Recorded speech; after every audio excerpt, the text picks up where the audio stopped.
Good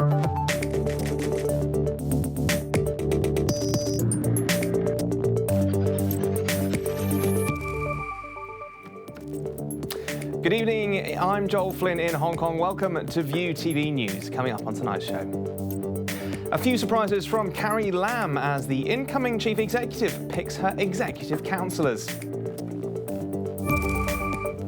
One of the newly appointed EXCO members appears to sing a different tune when it comes to controversial anti-subversion law, Article 23. And ancient ruins reduced to rubble. Iraqi forces say Islamic State blew up the site it had previously declared a caliphate. Well, there were little surprises when Chief Executive-elect Carrie Lam unveiled her cabinet yesterday, but she's decided to mix it up with some new blood in her Executive Council. The 6 new non-official members include former Monetary Authority Chief Joseph legislator and rural body Hyung Yo Cook, Chairman Kenneth Lau, Lam's election campaign manager Bernard Chan is appointed governor of the council. Meanwhile, Regina Ip makes a comeback. The New People Party chairman quit EXCO last year to join the chief executive election. Former Civic Party member Ronnie Tong is the only pan-Democrat selected. That's a change from her predecessor CY Leung, who didn't pick anyone with a Democratic background. Well, Ronnie Tong seems to have changed his tune, at least towards the controversial National Security Bill, Article 23. The newly appointed EXCO member, who co-founded Basic Law Article 23 Concern Group back in 2003 and opposed its efforts to legislate it, now says it's something he's always supported, the anti-subversion law. We have to undertake consultations and make sure the public understand what the 7 crimes of Article 23 are about. At the very least, the legislation of the article should not challenge the core values of Hong Kong as protected by the Basic Law.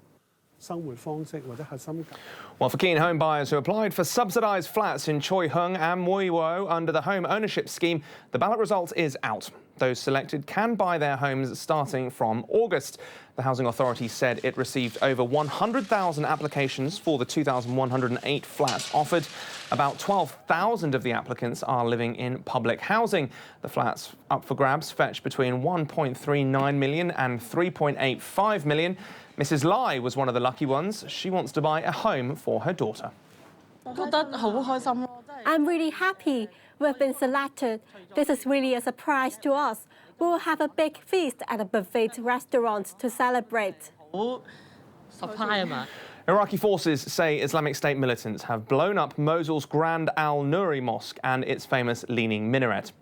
The Iraqi government released a statement saying that destruction of the ancient site, which had been declared a caliphate by IS, amounted to an official acknowledgement of defeat. The militant group denies the attack, blaming US forces for it. The claim was swiftly denied, though, by the US-led coalition. You know, the battle for Mosul has been brutal from the first day of the battle on 17th of October. 8 months later, it remains brutal. There's no doubt about that. You know, the world knows what sort of enemy we're dealing with. It's an enemy with no humanity. It's an enemy who respects nobody. That is more than content to murder civilians in great numbers. What I would say is that's the sign, that's the evidence of a failing organisation. They are desperate, and they're increasingly resorting to desperate measures. They know the end is near.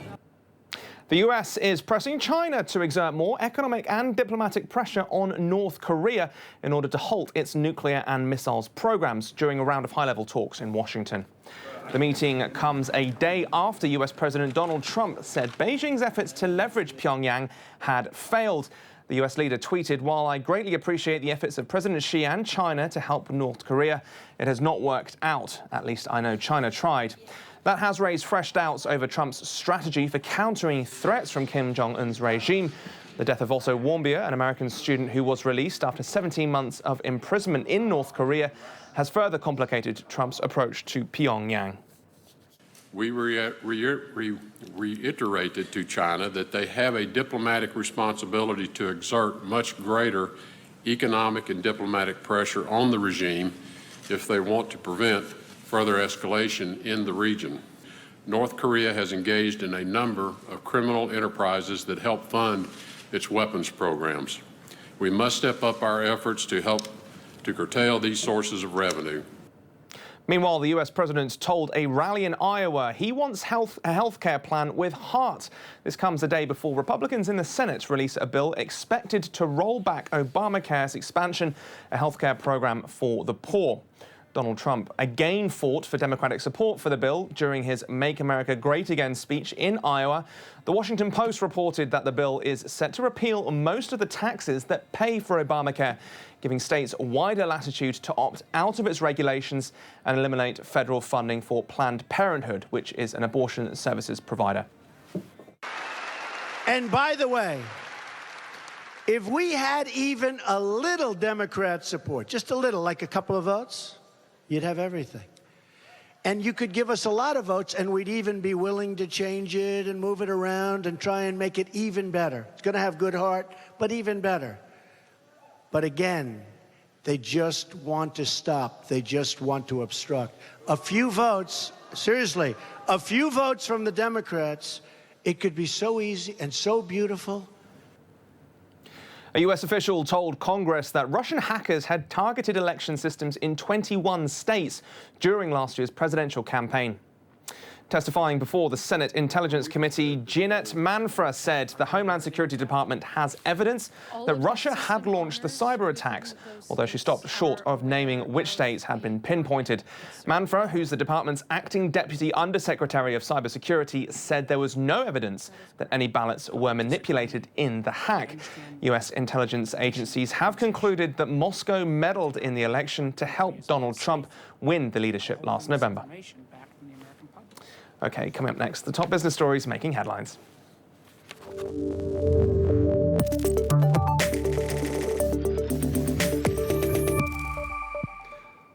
OK, let's take a quick look at the markets. We got off to a blistering start this morning thanks to positive sentiment from China's MSCI listing confirmation, but that faded away as the day went on, with the Hang Seng ultimately finishing flat, down less than 0.1% at 25,674 points. Insurance, investment and banking stocks all doing OK, though. One negative for energy shares, however, was the oil price fall, which dragged them down. Hong Kong could be set for another huge IPO this year, though China Tower has just named the banks it wants to lead a $10 billion listing here.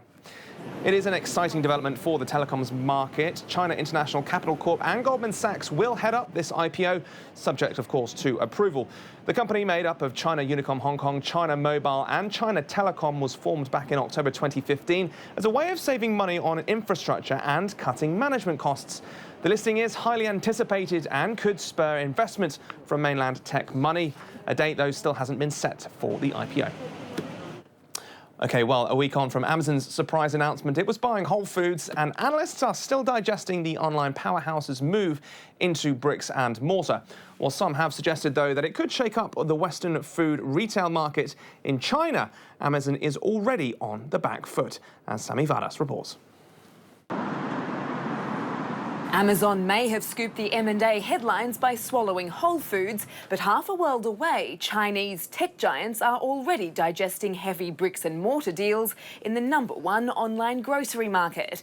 Massive names like Alibaba have been ploughing money into offline physical stores for years, putting them at the forefront of the clicks and mortar revolution.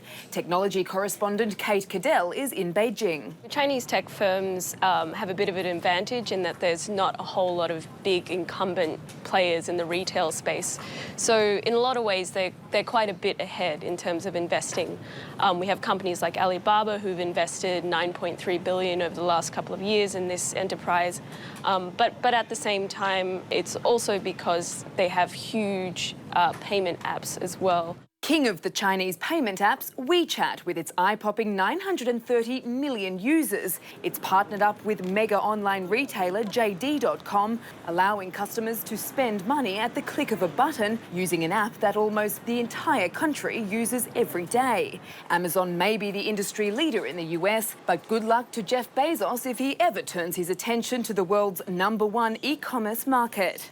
It's very unlikely they'll be able to compete in China in the same area as Alibaba and JD. They're just too big, and they have their own payment apps here, and that makes it very, very complicated for them to do. But in terms of India and Southeast Asia, these markets are up for grabs. I know for a fact that all three of these companies are very interested in those areas. According to analysts, the clicks and mortar model is the way forward. Online retailers around the world are getting squeezed by high delivery costs, while physical shops are getting shut down across the board. Many experts say the only way to succeed is to combine them. Well, while low oil prices might have been hitting energy stocks across the world today, Ford is betting they might be here to stay. After announcing it will move a big part of its production to China yesterday, many are now speculating whether this could mean other car makers follow suit. Not all of them, though, will necessarily be using fuel, as Dan Epstein has more.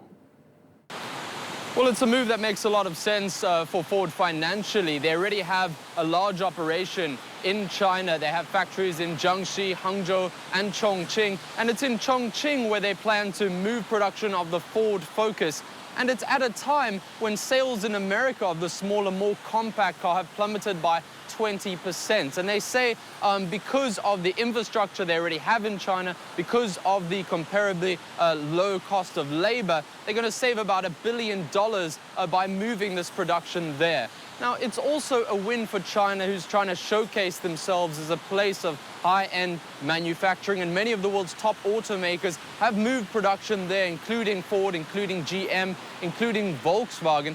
But of course, when we're talking about Ford, it's not just a car brand for Americans, it's an iconic symbol of manufacturing in China. And while consumers may accept that their cars in America are being made in China, Trump in particular is not happy about this. He's been trying to bring manufacturing back to America. He was not happy when they announced that it was going to be moved to Mexico, and he certainly won't be happy now that Ford Focus is being produced in China.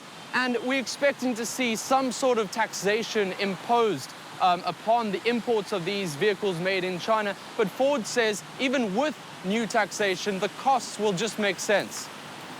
Well,